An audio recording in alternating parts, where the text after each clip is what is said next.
identify areas that need to be negotiated to reduce your annual expenses. Welcome back to Soul Talk, a place where powerful life transforming topics and conversations are shared to help you build a truly full life. Again, I am your host, Wura Grant. Again, don't forget to subscribe to our YouTube channel by clicking on the subscription button, and also click on the notification bell so you know the next time we upload another episode. Thank you in advance. So 2020, it was the year that I believe every business across the globe had to pivot in one way or the other. You either had to move to a virtual world or restructure your mode of doing business. And it really has transitioned the way business is conducted across the world. So as business owners, you are not only competing against small businesses like yourself, or you're competing also against larger businesses that are offering similar products or alternatives to your products. And that is why I felt, the need to do this episode, to just basically see ways that I could support you. I've done strategic sourcing for a number of years, and I know that it's one of the things that I have supported Fortune 100, 500 companies in order to save significant amount of money. But I also know there are small and medium-sized businesses that can also apply these same strategies and also be able to save money, right? So that you can direct this money to either increase your business or do something totally different. So there are benefits to introducing strong sourcing strategies to your business. Today, I am excited again, like I just said, to share with you one of my passions, which is saving money. We all like to save money, right? And I know that, you would also, you would benefit from saving money.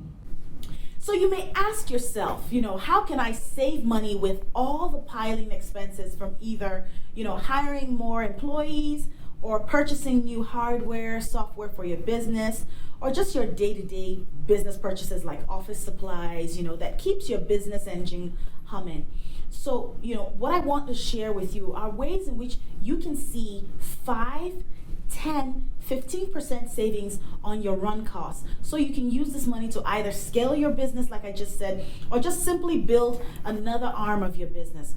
So no matter what size your business is, small, medium, large, strategic sourcing is very important. It just really depends on how you apply it. So now, depending on the size of your business, breaking down your expenses into categories is so important, such as, office supplies, hardware, software costs, marketing costs, graphic design costs, things like that might not be possible due to the amount of effort that it takes, if you're not a big business.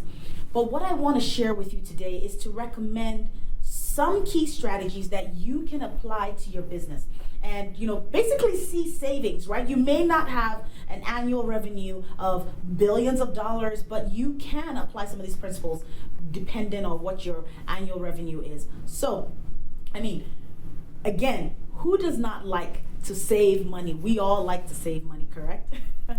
All right, so I'm going to be sharing with you 5 strategies that you can apply to your business to achieve significant savings, right? No matter the size of the business, like I said.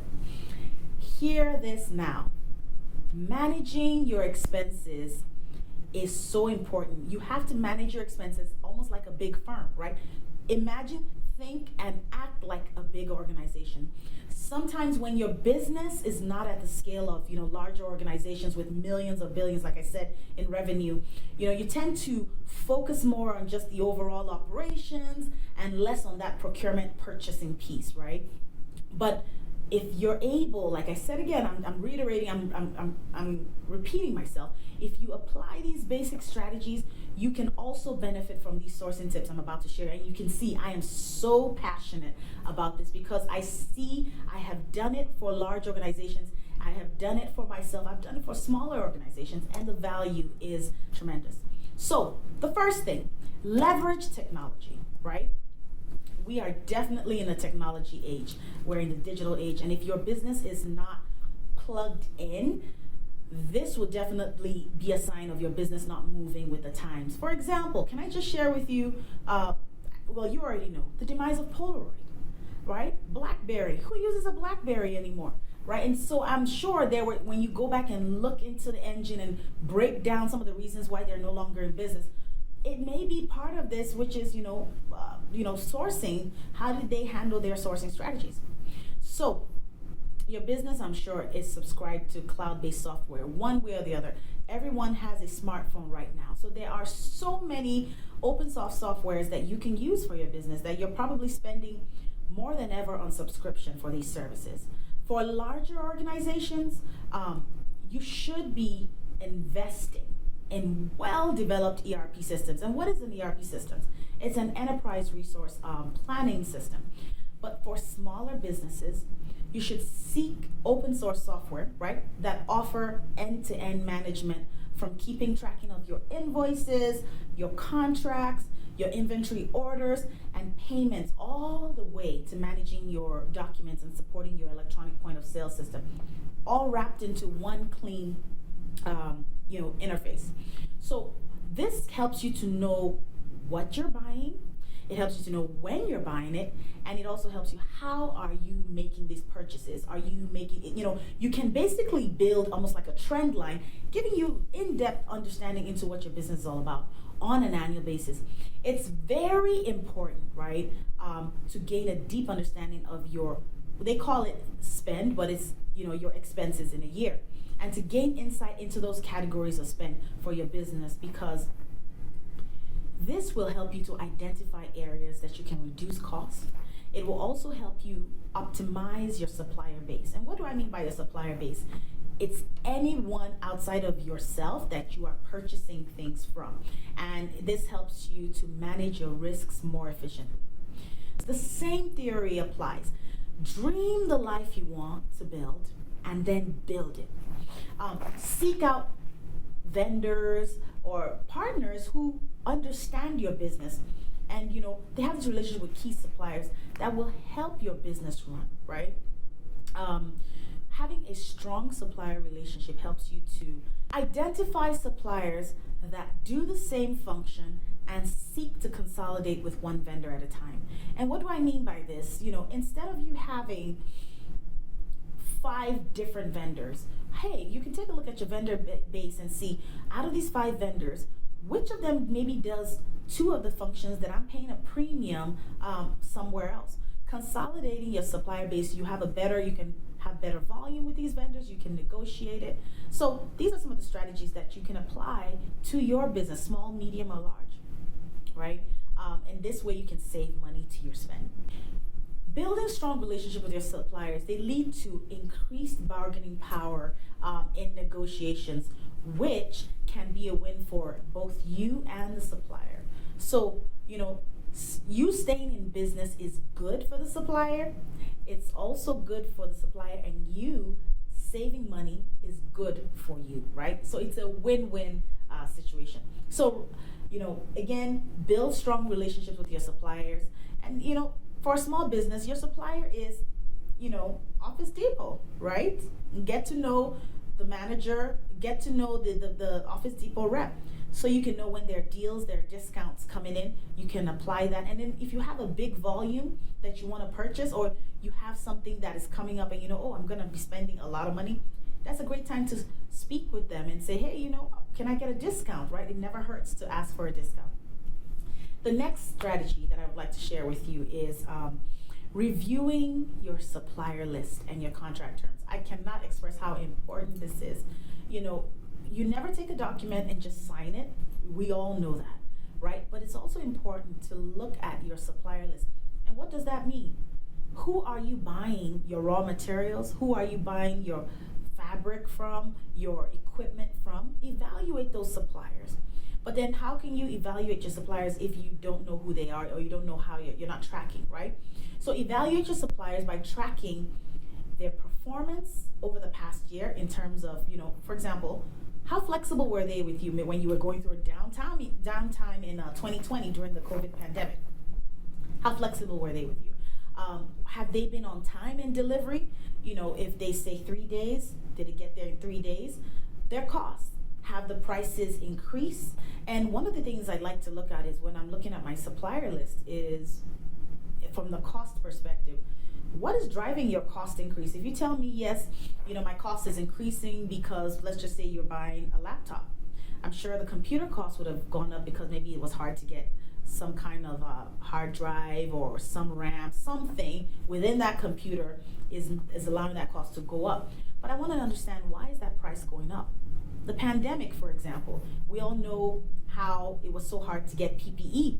At the time, we also had the situation where we were all fighting for toilet paper, right? I'm sure you all remember that. But then why? What was driving that, right? Understand what is driving the increase in cost, and that's going to help you know when to go back to your vendor and say, hey, you know what, this cost is not making sense to me, right? Now, this information that you gather and you collect, no matter what level it is, small business, medium-sized, large business, it will help you to identify any kind of inefficiencies. So you should always, just like you do your monthly budget, your annual budget, you should have an annual analysis on your expenses, on all your expenses for the year, or even quarterly. I recommend for small businesses, quarterly evaluate your expenses and see where there are ways you can adjust, right? Use this information that you use, that you build through the analysis of knowing your spend, knowing your supplier list, knowing what's driving cost increases, and use this to build a strong case, right? So when you go to your vendor, you have this information. Building a strong, repeatable process, right? It will help you significantly to control your costs. It will also help you identify areas that need to be negotiated to reduce your annual expenses. The next one, work with other businesses to increase your buying power. I say this because, for a small business, let's use pencils, for example. Let's say you sell pencils. Your volume on an annual basis for pencils is, let's just say, 1,000 pencils. Now, imagine if you know other people, maybe in other businesses, that also order pencils at the same time that you order pencils. They may not be in the same business as you. Can you imagine if all of you came together and said, hey, we all buy the same pencils from this one vendor. Can 3 of us come together? You have 1,000 pencils. I order 1,000 pencils. You order 1,000 pencils.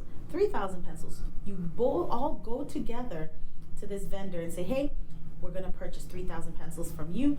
We were paying 90 cents per pencil, but now we've increased our volume. We want to pay 50 cents per pencil, right? So guess what? Everybody wins. Now, I'm not sure if pencils are 50 cents or 90 cents. I haven't bought a pencil in a while. I buy it in a pack, so that's a story for another day. So even if you have followed all the steps I've already mentioned, if you are a small business with the latest and greatest technology and have the best purchasing process and strong relationships with your suppliers, you can still fall short of savings because of, just the business size, which is not, you're building. So what I recommend is that if your business has less purchasing power due to lower volume, identify other businesses, like I just said about using the pencil example, that want to go into business with you, or that would like to go into a volume purchase. Like I said, for example, office supplies, pencils, pens, things that the doctor's office is going to need, things that someone is going to need in another kind of business. We all need stuff from office supplies. So every business needs office supplies. So partnering with another small business, it can yield significant discounts and you can achieve savings. So there are many ways and strategies that can be applied to your business, but small little steps, they can result in significant outcomes and cost-saving outcomes. All right? So I hope you have learned a lot. I hope that just these few tips and strategies that I've given you, you've been able to pull or garner something out of it. If you need more information, feel free to reach out to me on Soul Talk with Wura. And as always, thank you for joining me on Soul Talk today. I hope that I've been able to, share some key nuggets in regards to ways in which you can save money. There are so many strategies. There are so many things that you can apply to your business, to save money and add value so that, that God-given idea can be birthed, right? So if you've enjoyed this video, I would say please subscribe. And of course, I would appreciate it if you shared this video with your friends, your family, your network in general. And again, I say continue to live soulfully. My name is Wura Grant,